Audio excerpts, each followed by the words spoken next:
ಚಿಕ್ಕಬಳ್ಳಾಪುರ ಜಿಲ್ಲಾ ಬಿಜೆಪಿ ನೂತನ ಜಿಲ್ಲಾ ಅಧ್ಯಕ್ಷ ಸೀಕಲ್ ರಾಮಚಂದ್ರ ಗೌಡ, ಸಂಸದ ಡಾಕ್ಟರ್ ಕೆ ಸುಧಾಕರ್ ರವರು ಸೋಮವಾರ ನಂದಿ ಶ್ರೀ ಭೋಗನಂದೀಶ್ವರ ದೇವಾಲಯಕ್ಕೆ ಆಗಮಿಸಿದಾಗ ಕೆವಿ ನವೀನ್, ಕಿರಣ್, ಕೆವಿ ನಾಗರಾಜು, ಗಜೇಂದ್ರ ಇನ್ನೂ ಹಲವಾರು ಬಿಜೆಪಿ ಮುಖಂಡರು ಹೂವಿನ ಹಾರ ಹಾಕಿ ಸ್ವಾಗತ ಕೋರಿದರು.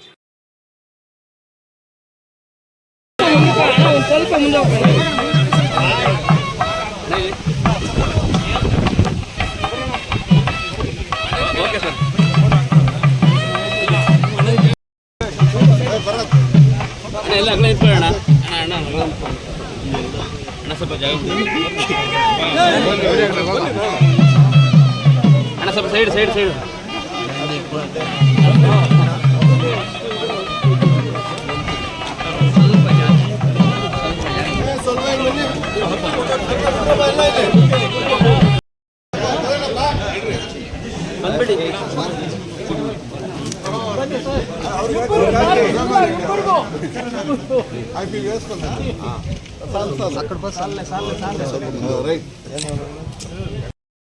శ్రియం బలం ఆయుష్యం తేజారోగ్యం దేహి మే గణనాయక శ్రియం దేహి మే గణనాయక నమో నమగితి నమస్కారం సమర్పయామి. శ్రీ చిక్కబಳ್ಳాపుర క్షేత్ర నివాసి ఉపస్పృశ్య గురుగణపతి ప్రార్థనం కరిష్యే. ఓం శివతనయ వరిష్టం సర్వకల్యాణమూర్తిం పరశుముభయహస్తం శోభితం మోదకేన అరుణకుసుమమాలా.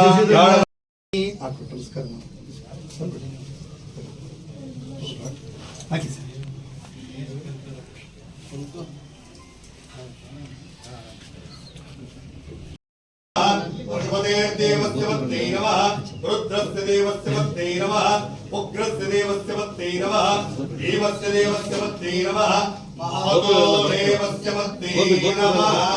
మహాదేవ మహాదేవ.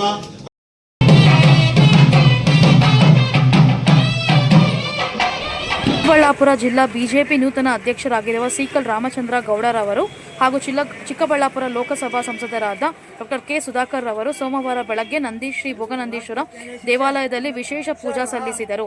ನಂತರ ಚಿಕ್ಕಬಳ್ಳಾಪುರ ಬಿಜೆಪಿ ಕಚೇರಿಗೆ ಭೇಟಿ ನೀಡಿ ನಂತರ ಮುಂದಿನ ದಿನಗಳಲ್ಲಿ ಚಿಕ್ಕಬಳ್ಳಾಪುರ ಜಿಲ್ಲೆಯಲ್ಲಿ ಹೇಗೆ ಬಿಜೆಪಿಯನ್ನು ಬಲಪಡಿಸುವ ಬಗ್ಗೆ ತಿಳಿಸಿದರು. ನಮ್ಮ ಎಲ್ಲ ಬಿಜೆಪಿಯ ಮುಖಂಡರು ನಮ್ಮ ಜೊತೆ ಇವತ್ತಿದರಲ್ಲಿ ಈ ಒಂದು ಕರ್ನಾಟಕದಲ್ಲಿ ಬಿಜೆಪಿಯ ಪಕ್ಷದ ಸಂಘಟನೆಯ ಕಾರ್ಯಕ್ರಮಗಳಲ್ಲಿ ಏನೋ ಒಂದು 10 ಜಿಲ್ಲೆಯಲ್ಲಿ ಘೋಷಣೆ ಆಗಿರಲಿಲ್ಲ. ನಮ್ಮ ಜಿಲ್ಲೆ ಘೋಷಣೆ ಆಗಿತ್ತು. ಘೋಷಣೆಯಲ್ಲಿ ಏನು ಸ್ವಲ್ಪ ಗೊಂದಲ ಇತ್ತು. ಅದಕ್ಕೆ ಎಲ್ಲ ಇವತ್ತು ನಮ್ಮ ರಾಜ್ಯ ನಾಯಕರು ಹಾಗೂ ನಮ್ಮ ಎಲ್ಲ ಒಂದು ಜಿಲ್ಲೆಯಲ್ಲಿರ್ತಕ್ಕಂಥ ಮುಖಂಡರು ಇವತ್ತು ಅದಕ್ಕೆ ಒಂದು ಕೊಟ್ಟು ಇವತ್ತು ನಮ್ಮನ್ನು ಜಿಲ್ಲಾಧ್ಯಕ್ಷರಾಗಿ ಆಯ್ಕೆ ಮಾಡಿದರೆ ಅವರಿಗೆ ಧನ್ಯವಾದಗಳನ್ನು ಹೇಳ್ತೀನಿ. ಬಿಜೆಪಿ ಪಕ್ಷ ಪ್ರಪಂಚದಲ್ಲೇ ದೊಡ್ಡ ಪಕ್ಷ ಆಗಿ ಇವತ್ತು ಬೆಳೆದಿದೆ. ಆ ಪಕ್ಷಕ್ಕೆ ಇನ್ನಷ್ಟು ಹೆಚ್ಚು ಏನು ಜನತೆ ತಂದಿರ್ತಕ್ಕಂಥ ನರೇಂದ್ರ ಮೋದಿಯವರ ನಾಯಕತ್ವ. ನಾನು ಒಬ್ಬ ವ್ಯಾಪಾರಸ್ಥನಾಗಿದೆ, ಫುಲ್ ಟೈಮ್ ಪೊಲಿಟಿಷಿಯನ್ ಆಗಿದೆ. 11 ವರ್ಷ ಪ್ರಧಾನಮಂತ್ರಿಗಳಾದಮೇಲೆ ದೇಶ ಅವರು ನಡೆಸ್ತಕ್ಕಂಥ ಒಂದು ರೀತಿ, ಬಿ ಜೆ ಪಿಯ ಪಕ್ಷ ಆಡಳಿತ, ಬಿ ಜೆ ಪಿಯ ಪಕ್ಷದಲ್ಲಿರ್ತಕ್ಕಂಥ ಎಲ್ಲ ನಾಯಕರ ಶಿಸ್ತು ನೋಡಾದ್ಮೇಲೆ ನಾವು ಕೂಡ ಜವಾಬ್ದಾರಿ ತಗೊಂಡು ನಮ್ಮಲ್ಲಿ ಕೋಲಾರ, ಚಿಕ್ಕಬಳ್ಳಾಪುರ, ವಿಭಾಗ ಜಿಲ್ಲೆಯಲ್ಲಿ ನಾವು ಒಂದು ಏನಾದರೂ ನಮ್ಮ ಸಮಾಜಕ್ಕೆ, ನಮ್ಮ ಜನಕ್ಕೆ, ಜಿಲ್ಲೆಗೆ ಏನಾದರೂ ಒಂದು ಕೊಡುಗೆ ಕೊಡಬೇಕು, ಸೇವೆ ಮಾಡಬೇಕು ಅಂತ ಇವತ್ತು ಏನು ಶಿಡ್ಲಘಟ್ಟದಲ್ಲಿ ಕಳೆದ ಬಾರಿ ನಾನು MLA ಆಗಿ ಕಂಟೆಸ್ಟ್ ಮಾಡಿದ್ದೆ. ಕಂಟೆಸ್ಟ್ ಆದಮೇಲೆ ಜನರ ಬಿಜೆಪಿಯ ಬೆಂಬಲ ಅತಿ ಹೆಚ್ಚಾಗಿತ್ತು. ಗೆಲ್ಲಷ್ಟು ಮತ ಬಂದಿಲ್ಲ ಅಂದ್ರೂ ಜನರ ಅಭಿಪ್ರಾಯ, ಜನರ ಬೆಂಬಲ ತುಂಬ ಹೆಚ್ಚಾಗಿತ್ತು. ಬಿಜೆಪಿಯ ಪಕ್ಷ ಯಾವ ರೀತಿ ಯಾರನ್ನ ಗುರುತಿಸುತ್ತೆ ಅಂತಕ್ಕಂಥ ಉದಾಹರಣೆ ಇವತ್ತು ತೋರಿಸಿಕೊಟ್ಟಿರ್ತಕ್ಕಂಥ ದಿನ. ಪಕ್ಷದಲ್ಲಿ ಯಾರು ಸಂಘಟನೆಗೆ ಒತ್ತು ಕೊಡ್ತಾರೆ, ಜವಾಬ್ದಾರಿ ತಗೊಳ್ತಾರೆ, ಅವ್ರನ್ನ ಗುರುತಿಸಿ ಜವಾಬ್ದಾರಿ ಕೊಡ್ತಕ್ಕಂಥದ್ದು ಏನಾಗಿದೆ, ಇದು ಉದಾಹರಣೆ ಆಗಿದೆ. ಈ ದಿನ ಏನು ನಮ್ಮ ರಾಜ್ಯ ಅಧ್ಯಕ್ಷರಾದ BY ವಿಜೇಂದ್ರ ಅವರು, ನಮ್ಮ ಕೋರ್ ಕಮಿಟಿ ನಾಯಕರು, ನಮ್ಮಲ್ಲಿರ್ತಕ್ಕಂಥ ಎಲ್ಲ ಜಿಲ್ಲೆಯ ಮುಖಂಡರು, ಕೆ ಸುಧಾಕರ್ ಅವರು, ನಮ್ಮ ಯುವರಾಜ್ ಅವರು, ನಿಕಟಪುರ ಅಧ್ಯಕ್ಷರು, ಗೋಪಿ ಅವರು, ಎಲ್ಲ ನಮ್ಮ ಕಳೆದ ಬಾರಿ ಕಂಟೆಸ್ಟೆಡ್ MLA ಕ್ಯಾಂಡಿಡೇಟ್ಸು, ಮುಖಂಡರು ಎಲ್ಲ ಕೂಡ ಒಟ್ಟಿಗೆ ಒಕ್ಕಲಲ್ಲಿ ಇವತ್ತು ನನ್ನ ಅಧ್ಯಕ್ಷನ ಆಗಿ ಮಾಡಿದ್ದಾರೆ. ಅವರಿಗೆಲ್ಲ ಅಭಿನಂದನೆಯನ್ನು ಸಲ್ಲಿಸ್ತೇನೆ. 5 ವಿಧಾನಸಭಾ ಕ್ಷೇತ್ರದಲ್ಲಿ ನಮ್ಮ ಸಂಘಟನೆ ಯಾವ ಥರ ಕಟ್ಟಬೇಕು, ಯಾವ ಥರ ಮಾಡಬೇಕು ಅಂತಕ್ಕಂಥದ್ದು ನನಗೆ ಸುಮಾರು ನಮ್ಮ ನಾಯಕರು ಕಿವಿ ಮಾತಾಡಿದ್ದಾರೆ. ನಮ್ಮ ಪಕ್ಷದಲ್ಲಿ ಕೂಡ ಯಾವ ರೀತಿ ಮಾಡ್ಕೊಂಡ್ರೆ ಏನಾಗುತ್ತೆ ಅಂತ ಉದಾಹರಣೆಗಳಿದೆ. ನಮ್ಮಲ್ಲಿ ಇವತ್ತು ಆದ್ಯತೆ ಕೊಡ್ತಕ್ಕಂಥದ್ದು, ಯಾರೇ ನಾಯಕರಿರಲಿ, ಯಾರೇ ಜವಾಬ್ದಾರಿ ತಗೊಂಡು ನಾವೊಂದು ಜವಾಬ್ದಾರಿ ಕೊಡಬೇಕಾದ್ರೆ ಬೂತ್ ಮಟ್ಟದಿಂದ ಜವಾಬ್ದಾರಿಗೆ ಇನ್ಮೇಲೆ ಚಿಕ್ಕಬಳ್ಳಾಪುರದಲ್ಲಿ ಆಸ್ಪದ ಕೊಡಬಾರ್ದು ಅಂತ ತೀರ್ಮಾನ ಕೂಡ ಆಗಿದೆ. ಪಕ್ಷದಲ್ಲಿ ಒಗ್ಗಟ್ಟಿದ್ರೆ ಮಾತ್ರ ನಮ್ಮ ಚಿಕ್ಕಬಳ್ಳಾಪುರ ಜಿಲ್ಲೆಗೆ ನೀರು ಬರಲಿಲ್ಲ. ಕಾರಣ ಯಾರು? ನಮ್ಮಲ್ಲಿರ್ತಕ್ಕಂಥ ನಾಯಕರು ಒಗ್ಗಟ್ಟಿಲ್ಲದೆ ಇರ್ತಕ್ಕಂಥದ್ದು.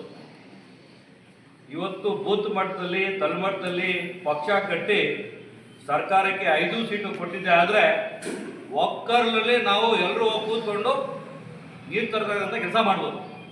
ಇದು ನಮ್ಮ ಜನರು ಅರ್ಥ ಮಾಡ್ಕೋಬೇಕು. ಒಗ್ಗಟ್ಟಿರ್ಬೇಕು. ಒಗ್ಗಟ್ಟಿತ್ತು ಪಕ್ಷಕ್ಕೆ ಬೆಂಬಲ ಕೊಡಬೇಕು. ನರೇಂದ್ರ ಮೋದಿಯವರ ಏನು ಸರ್ಕಾರ ಇವತ್ತಿದೆ 11 ವರ್ಷ ಆಗಿದೆ. 3ನೇ ಬಾರಿ ಇವತ್ತು ಆಶೀರ್ವಾದ ಮಾಡಿದ್ದಾರೆ. ಜನ ಯಾಕೆ ಮಾಡಿದ್ದಾರೆ? ಭಾರತದಲ್ಲಿ ಮೋದಿಜಿಯವರು ಕೊಟ್ಟಿರ್ತಕ್ಕಂಥ ಕೊಡುಗೆ ಯಾವುದೇ ಪಕ್ಷ ಇರ್ಬೋದು. ಇಲ್ಲಿ ನಮ್ಮ ರಾಜ್ಯದಲ್ಲಿ ಕಾಂಗ್ರೆಸ್ ಅಲ್ಲಿ ಇರ್ತಕ್ಕಂಥ ಪಕ್ಷದ ಲೀಡರ್ ಕೂಡ ಮೋದಿಜಿಯವರಿಗೆ ಬೆಂಬಲ ಕೊಟ್ಟು 3ನೇ ಸಾರಿ ಆಯ್ಕೆ ಮಾಡಿದರೆ. ಕಾರಣ ಅವರ ಆಡಳಿತ. ಅದೇ ನಿಟ್ಟಿನಲ್ಲಿ ನಾವು 5 ಕ್ಷೇತ್ರದಿಂದ ನಾವು BJPಯ ಏನು ನಾವು ಒಂದು ಕ್ಯಾಂಡಿಡೇಟ್ನ ಗೆಲ್ಲಿಸಿ ಸಂಘಟನೆ ಗಟ್ಟಿಯಾಗಿದ್ದರೆ ಒಕ್ಕೂರಲ್ಲಿ ನಾವು ನೀರು ತರ್ಬೋದು, ಇಲ್ಲಿರ್ತಕ್ಕಂಥ ರೈತರ ಸಮಸ್ಯೆ ಬಗೆಹರಿಬೋದು, ಈ ಟೌನಲ್ಲಿರ್ತಕ್ಕಂಥ ಸಮಸ್ಯೆ ಬಗೆಹರಿಸ್ಕೋಬೋದು. ಬಗೆಹರಿಸೋದಕ್ಕೆ ರಾಜ್ಯದಲ್ಲಿ ಇರ್ತಕ್ಕಂಥ ದೇಶದಲ್ಲಿ ಜನರು ಸಾಕಷ್ಟು ಟ್ಯಾಕ್ಸ್ ಕಟ್ಟಿ ದುಡ್ಡು ಕೊಡ್ತಾರೆ. ಏನಕ್ಕೆ? ಡೆವಲಪ್ಮೆಂಟ್. ಆ ದುಡ್ಡನ್ನ ತಗೊಂಬರೋದಕ್ಕೆ ಆಗ್ತಾ ಇದೆ. ಇಲ್ಲಿ ಯಾರು ದುಡ್ಡು ಕೊಟ್ಟು ಮಾಡಿ ಅಂತ ಯಾರು ಕೇಳ್ತಾ ಇಲ್ಲ. ಕಟ್ಟಿರೋ ಟ್ಯಾಕ್ಸ್ನ ಇರ್ತಕ್ಕಂಥ ಬಜೆಟಲ್ಲಿ ದುಡ್ಡು ತಗೊಂಬಂದು ಕೆಲಸ ಮಾಡ್ತಕ್ಕಂಥ ಲೀಡರ್ಶಿಪ್ ನಮ್ಮಲ್ಲಿ ಎದ್ದು ಕಾಣಿಸ್ತಾ ಇದೆ.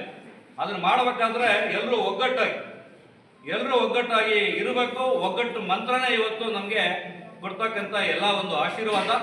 ಮುಂದಿನ ದಿನಗಳಲ್ಲಿ ಒಗ್ಗಟ್ಟಿಂದ ನಾವೆಲ್ಲ ಜಿಲ್ಲೆಯನ್ನು ಇವತ್ತೇನು ನಮ್ಮ ಫಲವತ್ತಾದ ಭೂಮಿ ಇವತ್ತು ಚಿಕ್ಕಬಳ್ಳಾಪುರ, ಕೋಲಾರ ಅವಿಭಾಜ್ಯ ಜಿಲ್ಲೆ ಇಡೀ ಕರ್ನಾಟಕಕ್ಕೆ, ತಮಿಳುನಾಡಿಗೆ, ಆಂಧ್ರಗೆ ತರಕಾರಿಯನ್ನು ಕೊಡ್ತಾ ಇದೆ. ಎಲ್ಲರೂ ತಿಂತಕ್ಕಂಥ ತರಕಾರಿ ಇರ್ಬೋದು, ಹೂವು ಇರ್ಬೋದು, ಇಲ್ಲಿಂದ ಹೋಗ್ತಕ್ಕಂಥದ್ದು ಯಾವ ನೀರಲ್ಲಿ ಬೆಳೀತಾ ಇರೋದು. 1500 ಅಡಿ ಒಳಗಡೆ ಇರ್ತಕ್ಕಂಥ ನೀರಿನ ದಿನಗಳಲ್ಲಿ ಸಂಘಟನೆ ನಾವೆಲ್ಲ ಜೊತೆ ಕಟ್ತೀವಿ. ಎಲ್ಲ ಒಟ್ಟೊಟ್ಟಿಗೆ ಇರಬೇಕು. ನಮ್ಮ ನಾಯಕರಿಗೆ, ಬೂತ್ ಮಟ್ಟದಲ್ಲಿ ಇರ್ತಕ್ಕಂಥವ್ರಿಗೆ, ನಮ್ಮ ವೋಟರ್ಸ್ ಕೂಡ ಮನವಿ ಮಾಡ್ತೀನಿ, ನಾವು ಒಟ್ಟಾಗಿರೋಣ, ಒಟ್ಟಾಗಿ ಜಿಲ್ಲೆ ಉಳಿಸೋಣ.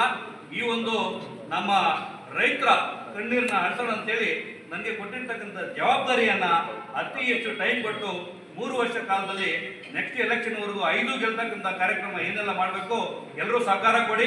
ನಾನು ಜೊತೆ ಇರ್ತೀನಿ. ಈ ಒಂದು ಜಿಲ್ಲೆಯನ್ನು ಉದ್ಧಾರ ಮಾಡೋಣ. ನಮಸ್ಕಾರ. ವರ್ಷ ಕಷ್ಟಪಟ್ಟು ಕರ್ನಾಟಕಕ್ಕೆ, ಬೆಂಗಳೂರಿಗೆ ಕಿರೀಟ ತಗೊಂಡು ಬಂದಿದೆ. ಯಾರ ಶ್ರಮ ಇದು? RCB ತಂಡದಲ್ಲಿರ್ತಕ್ಕಂಥ ಆ ಕೋಚ್ಗಳು, ಆ ಕಂಪನಿ ಕಷ್ಟಪಟ್ಟು ಟ್ರೈನಿಂಗ್ ಮಾಡಿ ಒದ್ದಾಡಿ ತಗೊಂಡ್ಬಂದ್ರೆ ಕಿರೀಟ. ಕರ್ನಾಟಕ ತಂದಿದ್ದ ಕಿರೀಟನ, ಆ ಒಂದು ಕಪ್ನ ಯಾರು ತಂದಿರೋದು? ಕಷ್ಟಪಟ್ಟಿರೋದು. ಇಲ್ಲಿರ್ತಕ್ಕಂಥ ಎಲ್ಲ ಒಂದು ನಮ್ಮ ಕ್ರೀಡೆಯ ಅವರ ಅಭಿಮಾನಿಗಳ ಬೆಂಬಲಕ್ಕೆ ಅವರು ಕೊಟ್ಟಿರ್ತಕ್ಕಂಥದ್ದು, ಇವರು ಗೆದ್ದಿರ್ತಕ್ಕಂಥದ್ದು ಶಕ್ತಿ. ಆ ಶಕ್ತಿನ ಅವತ್ತು ಕ್ರಿಕೆಟ್ ಮ್ಯಾಚು ನಾನು ಟಿವಿಯಲ್ಲಿ ನೋಡ್ತಾ ಇದ್ದೆ. ಜಿಯೋ ನೆಟ್ವರ್ಕಲ್ಲಿ 60 ಕೋಟಿ ಜನ ವೀಕ್ಷಣೆ ಮಾಡ್ತಾರೆ. 60 ಕೋಟಿ ಜನ ವೀಕ್ಷಣೆ ಮಾಡ್ತಾರೆ. ಅಂತ ಒಂದು ರೋಚಕ ಒಂದು ಮ್ಯಾಚ್ ಏನಿತ್ತು, ಆ ಮ್ಯಾಚಲ್ಲಿ ಗೆದ್ದಿದ್ದ ಆದಮೇಲೆ ಇಡೀ ಕರ್ನಾಟಕದಲ್ಲಿ ಎಲ್ಲ ಜಿಲ್ಲೆ ಹೆಡ್ ಕ್ವಾರ್ಟರಲ್ಲಿ, ತಾಲೂಕು ಹೆಡ್ ಕ್ವಾರ್ಟರಲ್ಲಿ, ಬೆಂಗಳೂರಲ್ಲಿ ದೀಪಾವಳಿಗಿನ ಹೆಚ್ಚು ಸಂಭ್ರಮನ ಮಾಡೋದು.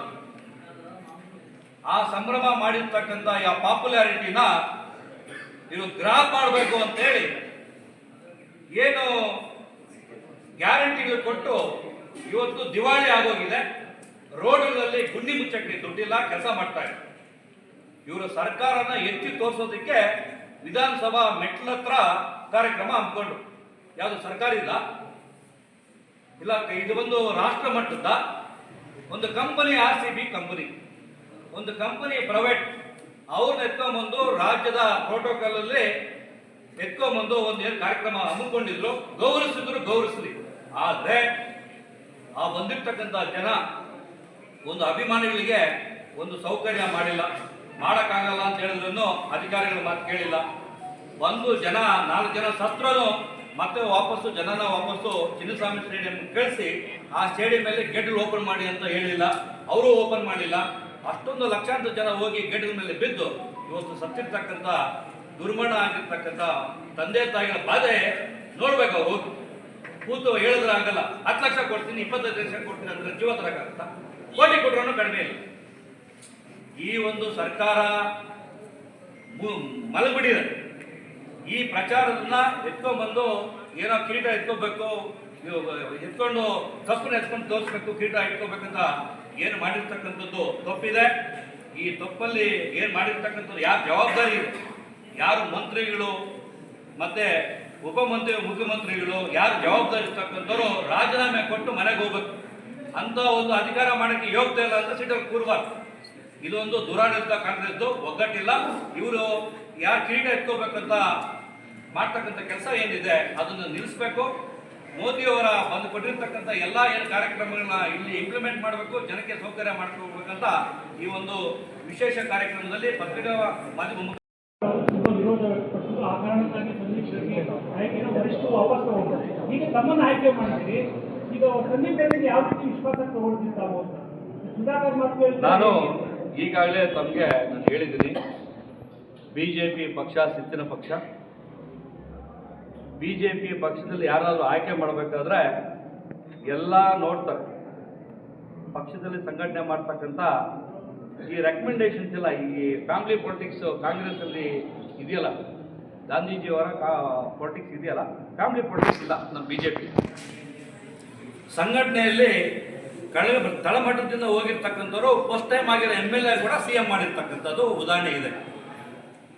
ಯಾರು ಸಂಘಟನೆಯಲ್ಲಿ ಒತ್ತು ಕೊಡ್ತಾರೆ, ಯಾರು ಸಂಘಟನೆ ಕಟ್ಟಕ್ಕೆ ಶಕ್ತಿ ಇದೆ, ಯಾರು ಆಸಕ್ತಿ ಇದೆ ಅದನ್ನು ಮಾಡ್ತಾರೆ ಹೊರತು ರೆಕಮೆಂಡೇಶನ್ ಮಾಡೋದು.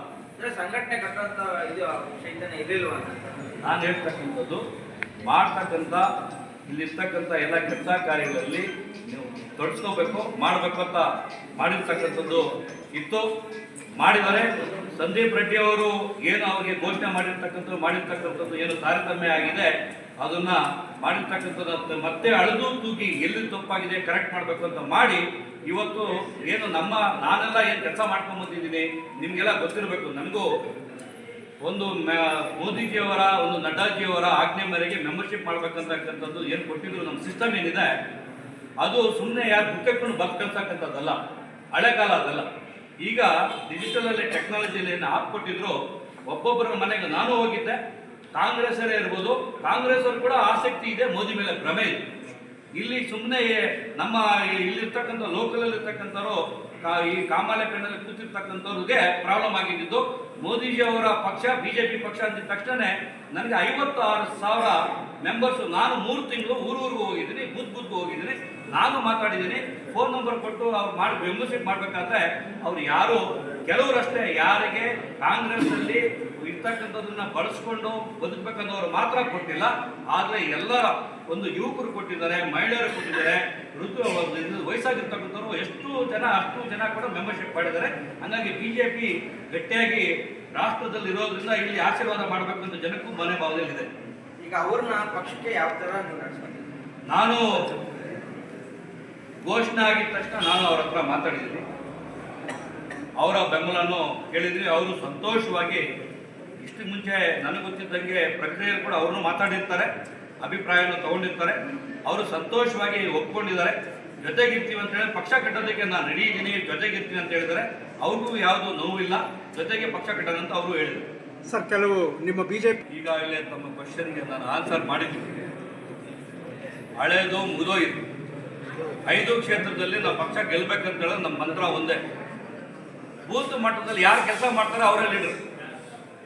ಕೆಲಸ ಮಾಡಿದ್ರೆ ಮನೇಲಿ ಕೂತ್ಕೊಂಡು ಅಳಬ ಅಂತ ಹೇಳಿದ್ರೆ ಅದು ಲೆಕ್ಕ ಇಲ್ಲ. ಈಗ ಬಂದು ಬೂತ್ ಮಟ್ಟದಲ್ಲಿ ಕೆಲಸ ಮಾಡಿದ್ದೀನಿ, ಕೆಲಸ ಮಾಡ್ತಾ ಇದ್ದೀನಿ, ನನ್ನ ಶಕ್ತಿ ತೋರಿಸೋದು ಲೀಡ್ರಿಗೆ. ನಮಸ್ಕಾರ.